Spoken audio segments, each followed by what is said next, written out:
Hola, el día de hoy vamos a estar analizando eh, tres modelos en Iber eh, para tres escenarios diferentes, el cual es un proyecto del curso Hidráulica Fluvial de la Universidad de Antioquia. Vamos a estar viendo tres escenarios diferentes, en el cual uno de ellos es comprobar un modelo, revisar un diseño de protección de escolleras, en el cual partiremos de puntos que nos definirán nuestra geometría. Eh, Vamos a utilizar una hidrógrafa que modelará nuestra entrada de caudal, y uno de los puntos principales que queremos comprobar es el diámetro crítico que nos da el software Iber, que tan cercano es a la fórmula empírica de Childs. Vamos a utilizar el propio TAO que nos entrega el programa, y lo haremos después con un NMAN indiferente para la zona de más crítica del tramo, para comprobar qué tan diferentes son los resultados. Un escenario 2 sería la modelación de un cauce anastomosado, el río Guaitiquía, en el cual partiremos de dos archivos de XF, uno que nos modelará los canales y otro que nos modelará las islas. Vamos a separar esto en dos subíndices, uno inicial en el que modelaremos el río de manera normal, sin aprovechar las capacidades de sedimentación y erosión que nos da el programa, y un escenario segundo, en el cual partiremos de los mismos datos, el mismo modelo, pero esta vez modelaremos la, la capacidad de erosión y sedimentación. Vamos a hacer una concentración de sedimentos en la entrada de 0,6 gramos litro y un transporte de fondo de 2.600 kilogramos por segundo. Vamos a utilizar un diámetro medio, un D50 de 0,1 metros. El escenario 3 sería de una boca toma, la cual la vamos a separar en cuatro subíndices, cuatro escenarios diferentes. Uno inicial en el cual utilizaremos el archivo de XF, que nos modelará la geometría de la boca toma, y no vamos a considerar las compuertas internas. En este escenario vamos a ver el flujo desde la entrada de la boca toma hasta las 5 salidas que podemos visualizar de la geometría. Vamos a hacer un escenario 2, donde ya sí activaremos las compuertas, algunas estarán cerradas, otras abiertas.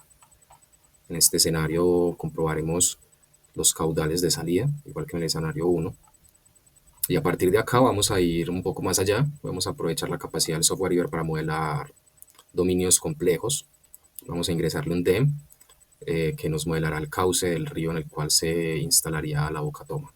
De este modo podríamos visualizar cómo es el comportamiento natural del cauce con este nuevo objeto dentro de él. Y por último, vamos a utilizar el modelo que construiremos hasta este punto con las capacidades del software Iber para modelar erosión, y vamos a ingresar los datos que nos propone el problema para poder visualizar cómo se comportaría nuestro sistema en un caso mucho más realista. Para el problema número 1, no voy a profundizar mucho en la construcción de la geometría. Voy a hacer un repaso recordando los lugares donde podemos utilizar las herramientas principales. Como es un TXT, podemos extraerlo desde un XYZ y reconstruirlo con las herramientas de dibujo. La geometría la reconstruimos desde geometría superficial NUNS. Por contorno de manera automática podemos llegar a este estado. El problema de manera inicial lo vamos a modelar con una malla de tamaño 10 metros. Vamos a darle condiciones de contorno. Una entrada va a ser una hidrógrafa, la cual va a ser una tabla de tiempo versus caudal que nos entrega el propio problema. Esta tabla nos designa una hidrógrafa, la cual podemos ingresar copiando y pegando en el software. De este modo podemos visualizarla dentro del software. Con asignar podemos asignarla a la entrada. Para la salida vamos a hacer un estado subcrítico, ya que el problema nos indica eso, que va a ser una condición tipo vertedero con altura 0 y un coeficiente de desagüe igual a 1,6. El software de por sí, en el estado subcrítico tipo vertedero, nos da ese coeficiente de desagüe y la altura nos la entrega en 0. Con asignar venimos a nuestro modelo y lo asignamos en la salida. De este modo el modelo está listo para correr. Vamos a datos, datos del problema, y en esta sección vamos a definir el tiempo de corrida y el tiempo de modelación de pasos. Vamos a modelar durante 30.000 segundos, un poco más de lo que es nuestra hidrógrafa, para tener datos suficientes. Vamos a ponerle que los intervalos sean 100 para no sobrecargar nuestra memoria con resultados. Y en la pestaña de resultados vamos a activar tensión de fondo, diámetro crítico, máximo diámetro, máxima tensión, para poder evaluar los resultados que nos pide el problema. Una vez que tenemos el modelo completo, generamos la malla y lo ponemos a correr de modo que podamos tener nuestro modelo completo para pasar al postproceso. Vamos a dejar esto corriendo mientras que revisamos los otros problemas. Para el escenario número 2, el cauce anastomosado, el río Waitiquía, los datos nos los entregan en DXF, pero esto es un poco tedioso a la hora de reconstruir las superficies en el software Iber. Para esto vamos a apoyar del software QGIS, el cual nos va a permitir hacer una reconstrucción de las geometrías un poco más sencilla y menos volátil a problemas. El ejercicio nos entrega 3 archivos principales: una imagen georreferenciada, la cual cargaremos primero y nos dará indicaciones de a cuál proyección pueden pertenecer nuestros datos. En este caso, 9377. Cargamos canales, cargamos islas. Como podemos ver, encajan de manera casi perfecta sobre nuestra geometría. Vamos a asignarle esa proyección, 9377, para que queden en un escenario proyectado. Vamos a utilizar la herramienta poligonizar para convertir estas líneas en polígonos. Convertimos canales, convertimos islas. De este modo, tenemos los polígonos de las islas y los canales. Como podemos ver, los canales quedaron con polígonos internos que podrían representar las islas. Entonces, para esto activamos edición y vamos a utilizar borrar parte para eliminar estas islas que no nos van a servir realmente en el momento de la modelación. De este modo nos quedan nuestros archivos de manera perfecta para ir al programa y reconstruirlo de una manera un poco más sencilla. Ahora que tenemos los shapefiles listos, venimos a Iber y podemos traerlos desde importar shapefiles. Desde la carpeta importamos canales, importamos las islas, y una recomendación o una manera de trabajar con esta geometría de una manera un poco más sencilla es utilizar Separate Edge para crear las diferentes geometrías y ponerlas en diferentes layers, diferentes capas de nuestro programa. De este modo podemos separar el cauce de las diferentes islas y vamos a poder trabajar con cada una de ellas de manera mucho más sencilla. Una vez que tenemos el programa cargado, les voy a mostrar cómo podemos tener nuestro modelo final. Una vez que tenemos los shapefiles cargados en el programa Iber, vamos a construir nuestro modelo siguiendo el paso a paso que nos propone el ejercicio. El ejercicio, primero que todo, nos dice que debemos de asignar n-mannings correspondientes a las geometrías. Para esto vamos a utilizar 2 n-manning. Vamos a la rugosidad, uso del suelo, y podemos dibujar todo para ver que vamos a asignar a los canales río y a las islas les vamos a asignar pradera. Esto lo podemos conseguir de una manera un poco más sencilla, apagando las capas de los diferentes modelos. Para las islas apagamos los canales, le damos pradera, asignar, seleccionamos, y para asignar el río sería de manera contraria, dejando prendida los canales y apagando todas las islas. De este modo, podríamos conseguir tener esta estructura. El ejercicio también nos indica que debemos de ingresar un caudal de 150 metros cúbicos por segundo a una velocidad de 3 metros. Esto lo podemos conseguir desde datos, hidrodinámica, condiciones de contorno. Acá vamos a utilizar flujo supercrítico, el cual nos va a permitir ingresar el caudal y la velocidad. Podemos ver la configuración.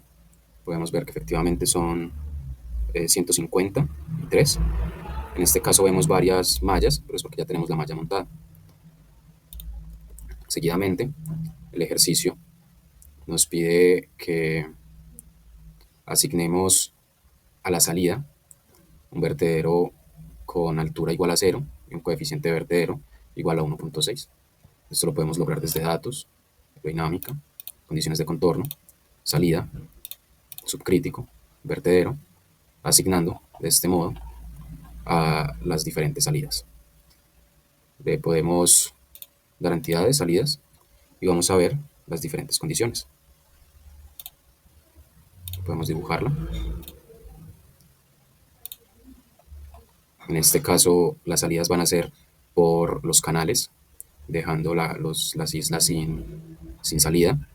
Esto, una vez que se corrió el modelo, se vio que las islas se inundarían, así que sería más correcto ponerle salidas también por estos tramos, pero el modelo fue construido de esta manera, en este caso.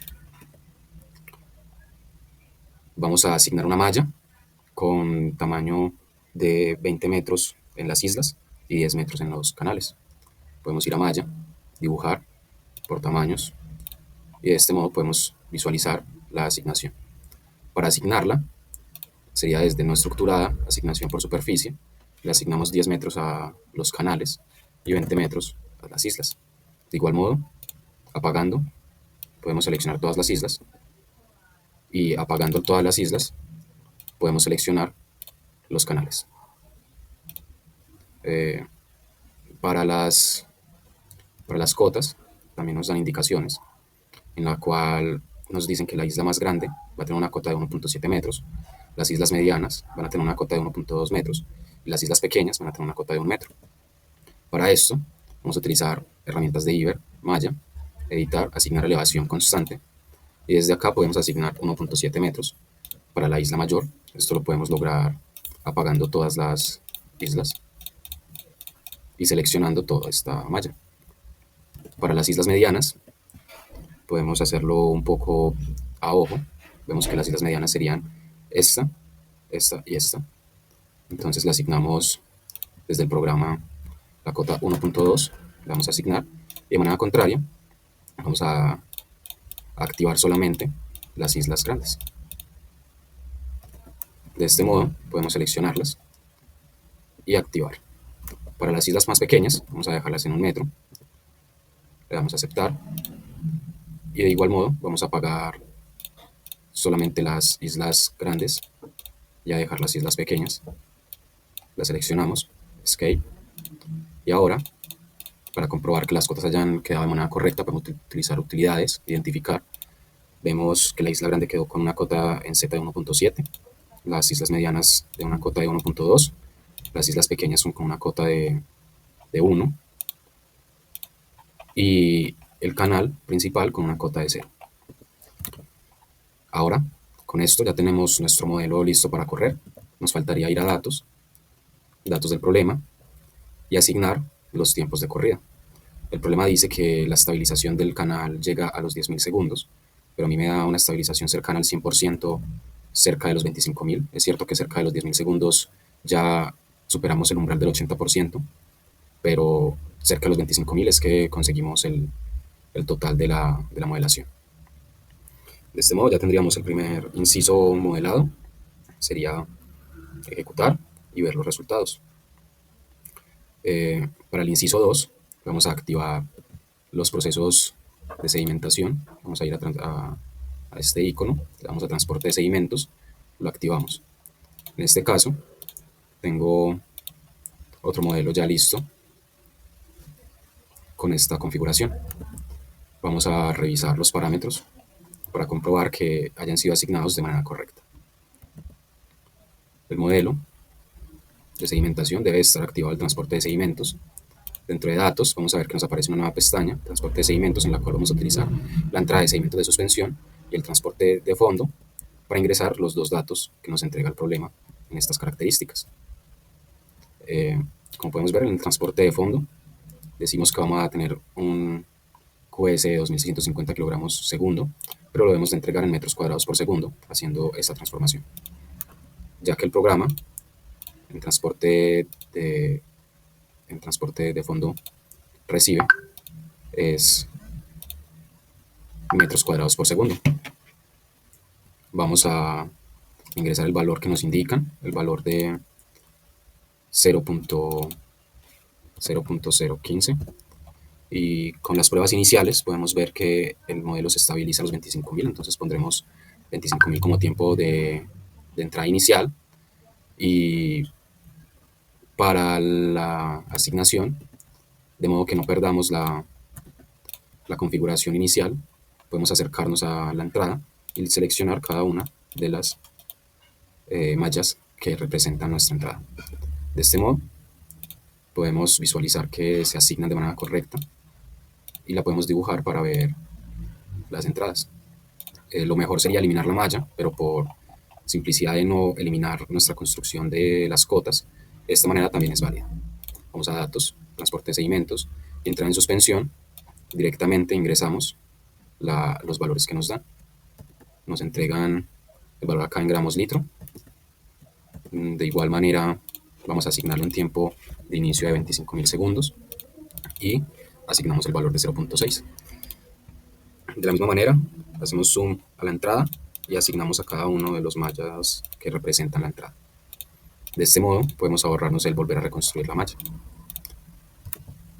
Para las condiciones específicas de modelo de transporte de fondo y de suspensión, vamos a ir a datos, datos del problema.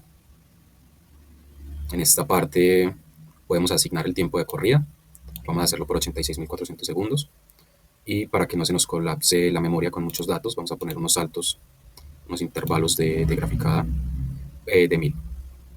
Vamos a ir a transporte de sedimentos, una nueva pestaña que se nos crea al activar el transporte de sedimentos. Vamos a activar los diferentes parámetros. El método va a ser Van Rijn. Vamos a utilizar una porosidad de 0.4 para transporte en suspensión. Para transporte de fondo vamos a utilizar Meyer, Peter and Muller. Vamos a utilizar un diámetro medio de 50 de 0.1, una porosidad de 0.4 y una densidad relativa de 2.65. Vamos a desactivar la partición de Einstein y nos debería de quedar de esta manera. Ahora, con estos parámetros asignados, tenemos el escenario número 2 listo en sus dos condiciones para correr. De modo que tendremos los archivos listos para visualizar al final los resultados. Vamos a terminar de ver el último escenario y pasaremos a visualizar los modelos. Para el escenario número 3 vamos a modelar una boca toma en la cual vamos a subdividir los diferentes procesos de construcción del modelo en 4 subíndices. Estos 4 subíndices están pensados en guiar la construcción de una manera organizada, en pasos lógicos y secuenciales. Partimos de 2 archivos iniciales que nos van a determinar la geometría del cauce y un archivo DEM que nos va a determinar la geometría de la superficie del cauce. Iniciaremos con un DXF que nos va a dar la geometría de la boca toma y va a traer ya internamente las cotas de cada uno de sus elementos. Vamos a poder llegar a este modelo tridimensional, el cual ya tiene de por sí toda su construcción. El primer paso en el proceso es cargar nuestro archivo y convertir en superficies.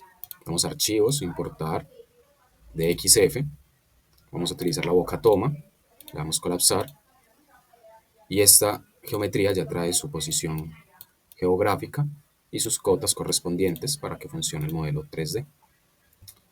Para construir la superficie, vamos a geometría, crear, podemos utilizar la búsqueda automática. La recomendación es cambiar a flat para poder visualizar más fácil la creación de estas geometrías. Vamos una por una. Vamos una por una, las que se permiten crear con búsqueda. Esta no nos lo permite. Y así, con búsqueda, podremos reconstruir todas las otras. Para esta que no nos permite hacerlo por búsqueda, vamos a utilizar geometría, crear superficie por contorno. Seleccionamos las paredes de esta sección. Una vez que la tenemos seleccionada, le damos Escape y tenemos el objeto. Una vez que tenemos la superficie completamente designada, el siguiente paso es designar los diferentes parámetros de modelación. El problema nos guía paso a paso en este proceso. Nos va a pedir, primero que todo, asignar una entrada de caudal de 2.5 metros por segundo. Eso lo podemos hacer desde datos, hidrodinámica, condiciones de contorno. Asignamos 2.5 y se la asignamos a esta sección de acá. Después debemos de seguir con las condiciones de salida, asignar las diferentes salidas. Vamos a asignarlas con salida, flujo supercrítico, asignar, volvemos al programa y asignamos los diferentes canales de salida. En este caso los estoy asignando todos al mismo tiempo, pero sería muy recomendable asignar a cada uno un número. Esto lo podemos hacer desde acá. 1, 2, etc. También debemos de asignar un tamaño de mallado y un n de Manning, que para esta estructura vamos a utilizar hormigón. Vamos a asignar primero el n de Manning, datos, rugosidad, uso del suelo. La estructura ya tiene asignado hormigón, que es un parámetro que trae Iber predeterminado. La vamos a asignar y seleccionamos todas las superficies. Con Escape ya quedó seleccionado. Para el mallado, vamos a malla, no estructurada, asignar. Vamos a asignar un tamaño de malla de 0.3 metros a toda la geometría de la boca toma. De este modo, podemos generar el mallado, el cual es un mallado bastante aceptable en su tamaño. Podemos darle a esta vista para trabajar mejor y nos va a dar una geometría completamente estable.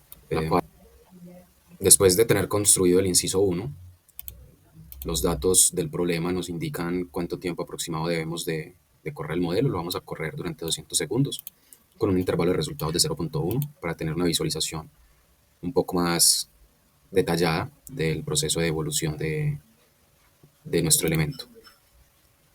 El siguiente paso que nos guía el programa, el proyecto, es a integrar las diferentes condiciones internas. Estas condiciones internas las vamos a realizar eliminando el mallado previamente construido.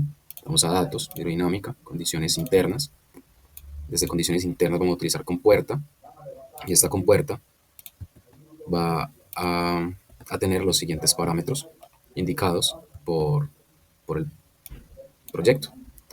Para la compuerta inicial, esta compuerta 1, que sale de manera lateral, vamos a utilizar estos parámetros, 78.5 en cota de compuerta y 78.5 en elevación del fondo. Lo que representa esto es que vamos a tener una compuerta cerrada en esta sección. Para el resto de compuertas, el proceso sería similar al que estamos aplicando en este momento. Vamos a asignar al elemento la compuerta. De este modo, podemos llegar a dibujar todas las condiciones internas que nos entrega el proyecto. Tenemos una compuerta lateral, cerrada en este caso. Acá vamos a tener otra compuerta que también va a estar cerrada y va a evitar el flujo por este canal. Va a permitir que continúe por este lateral. Acá esta compuerta va a permitir que salga por acá. Después va a seguir fluyendo por esta sección. Con esta compuerta cerrada va a seguir fluyendo en esta dirección. Con esto terminaríamos el siguiente paso, el subíndice 2, y vamos a construir el modelo con el mallado más completo. Para el subíndice número 3 vamos a ingresar nuestro dominio y nuestro DEM. Para esto, el ejercicio nos entrega un dominio de XF y un dem dominio en formato .asc. Para construir el mallado de manera correcta, vamos a subdividir el dominio en diferentes regiones para poder mantener nuestro dominio original. De este modo, podríamos llegar a construir nuestra geometría. Vamos a dividir de esta manera. También vamos a cambiar las condiciones de frontera, las condiciones de contorno. Vamos a cambiar las entradas y las salidas. Ahora las entradas serán por esta región y las salidas por estas regiones de acá. Para cargar el DEM, lo cargaremos una vez que tengamos la malla generada. Una vez que tengamos la malla generada, lo vamos a cargar desde el archivo, pero para eso vamos a bloquear la boca toma para que solamente se cargue en la región de dominio. Como último paso, en este escenario, el subíndice 4 nos dice que vamos a utilizar los procesos de sedimentación y erosión del programa. Vamos a utilizar transporte en suspensión, lo cual lo vamos a modelar de la siguiente manera. Vamos a ir a Iber, en datos del problema. Una vez que tengamos activo los procesos de sedimentación, podemos venir al transporte de sedimentos y activar transporte en suspensión. Asignamos los valores que se nos fueron indicados y de esta manera tenemos listo nuestros 4 subíndices para analizar. Vamos a continuar con el análisis de resultados. Para el escenario número 1, vamos a revisar los 2 subíndices y evaluar la compatibilidad de Iber con la fórmula empírica de Childs. Primero vamos a ver un poco de la simulación inicial, de cómo se ve, cómo evoluciona en el tiempo el calado de nuestra estructura. Después vamos a realizar la evaluación que nos pide el ejercicio. Vamos a utilizar mínimos y máximos, tensión de fondo, vamos a visualizarla en 6000 segundos, que es el momento donde tenemos el mayor caudal, dada nuestra información de hidrógrafa. Vemos que nos da una tensión de fondo de 1207.3. Para esto tengo un archivo el cual ya tiene la fórmula programada. Vamos a ingresar el valor, 1207.3. Calculamos por la fórmula de Childs el diámetro, considerando un gamma de 2650 y un gamma del agua de 1810. Vamos también a buscar el dato de Iber del diámetro crítico que nos da para esta sección. Nos dice que es 1.333. 1.333. Y podemos ver que la exactitud es cercana al 100%, 99.89. Haciendo pruebas en otros momentos, en otros instantes de tiempo, vemos que para diferentes estados el programa nos entrega valores muy cercanos siempre, viendo que casi siempre la constante es que la razón entre la fórmula de Childs y lo que nos entrega el programa Iber es de un 99.89%. Para comparar la diferencia entre el subíndice 1 y el subíndice 2, en el cual utilizamos un n de man indiferente en la zona más crítica, vamos a mirar la tensión de fondo y podemos ver que en esta zona la tensión de fondo es relativamente mucho más baja, dándonos una tensión máxima de 1019, casi 200 puntos por debajo de la tensión encontrada en el escenario anterior.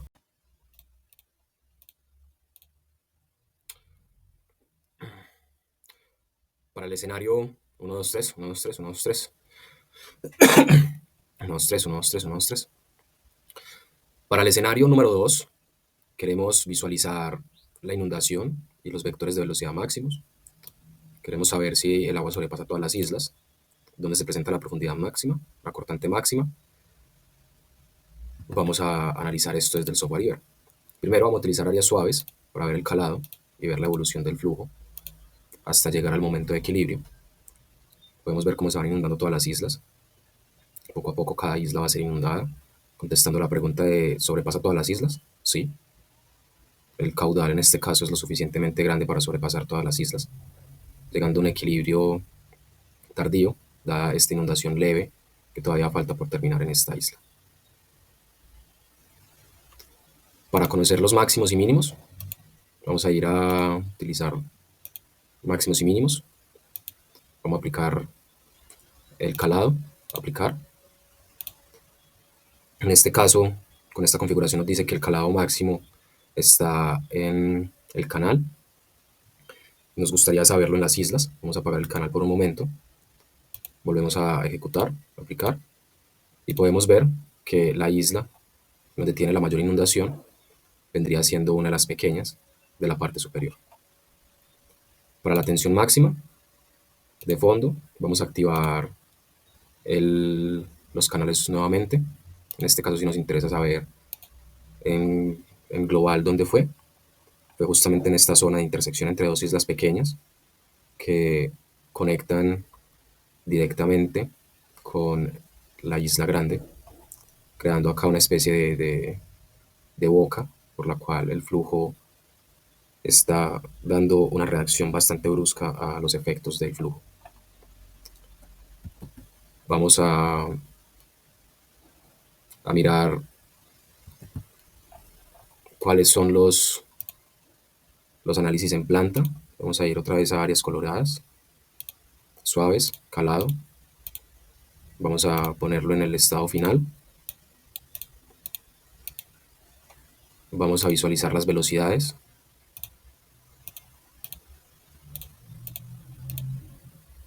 Podemos ver las velocidades máximas al final, en algunas curvas, y en las islas siendo las zonas con menor velocidad. Si queremos ver los vectores, podemos utilizar vectores, velocidad. De esta forma los podemos apreciar mejor. Para la parte 2 de este escenario, vamos a modelar transporte de fondo y suspensión de sedimentos. El objetivo será visualizar la erosión o sedimentación en este tramo de modelo. Vamos a correr y ver la evolución en el tiempo. Los saltos son de 1000. Ahora vamos a mirar más de fondo el estado final.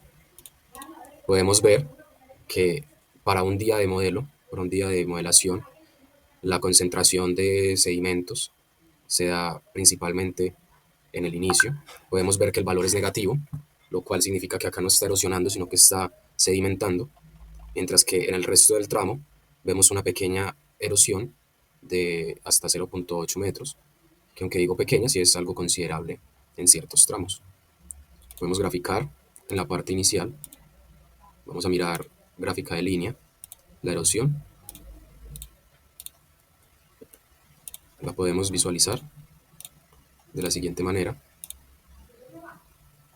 Vemos que la erosión principal, la sedimentación principal se está dando en el margen derecho del canal. Si vamos a mirar un poco más adelante en la bifurcación,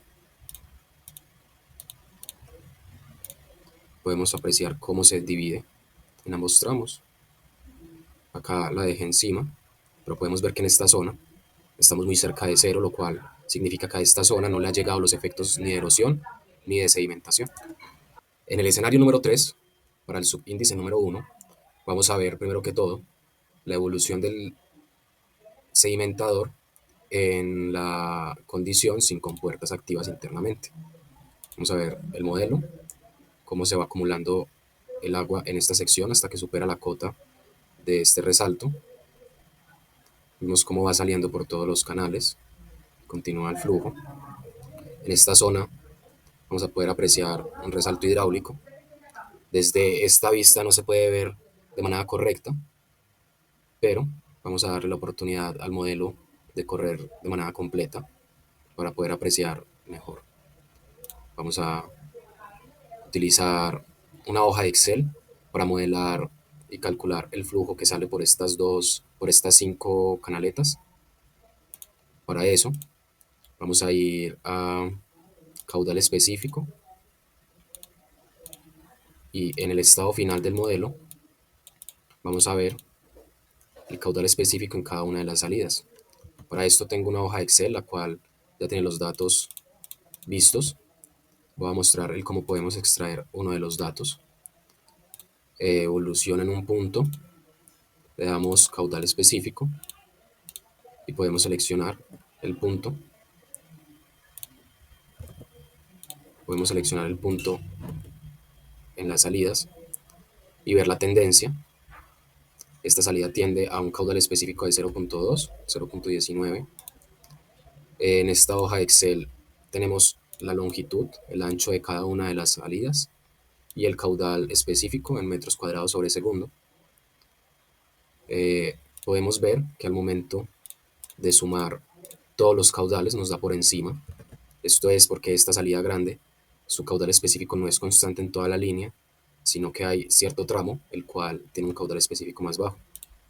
Si le damos a ese tramo una longitud de 1 metro, podemos aproximar un caudal específico mucho más cercano a la entrada real, que cumpliría la conservación de la masa.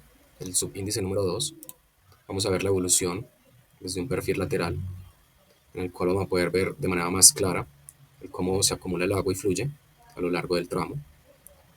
Vamos a ver que en esta zona, muy probablemente en esta caída, el agua coge un estado supercrítico y al encontrarse con este resalto en la superficie, debe pasar a un estado subcrítico, lo cual provoca este resalto hidráulico que podemos apreciar en esta parte. Si hacemos una vista en planta, vamos a poder ver cómo evoluciona con las diferentes compuertas que están cerradas y las que están abiertas.